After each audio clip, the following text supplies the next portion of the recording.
Hi అందరికీ. ఇప్పుడు మనం ఇన్‌స్టంట్ సేమియా ఇడ్లీ చేసుకుంటున్నాం. ఇప్పుడు ప్యాన్ వేడి చేసుకొని ఒక స్పూన్ నెయ్యి వేసుకోవాలి. మీకు నెయ్యి నచ్చకపోతే ఆయిల్ వేసుకోవచ్చు. నెయ్యి వేడెక్కిన తర్వాత సేమియా వేసి వేయించుకోవాలి. ఈ సేమియాని బ్రౌన్ కలర్ వచ్చే వరకు వేయించుకోవాలి. ఇలా వేగిన తర్వాత తీసి ఒక బౌల్‌లో వేసుకోవాలి. ఇప్పుడు ఇందులోకి కొంచెం క్యారెట్ తురుము వేసుకోవాలి. కొంచెం కొత్తిమీర వేయాలి. ఒక 4 స్పూన్ల పెరుగు వేసి పక్కన పెట్టుకోవాలి.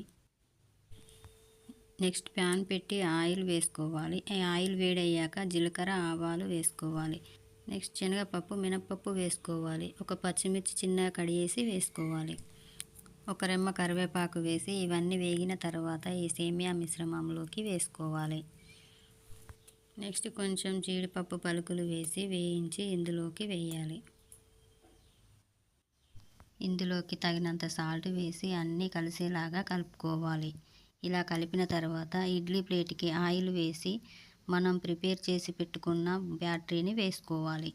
ఇలా అన్నింటిలో వేసుకొని ఇడ్లీ కుక్కర్లో కానీ స్టీమర్లో కానీ 10 to 12 మినిట్స్ ఉంచి ఉడికించుకోవాలి.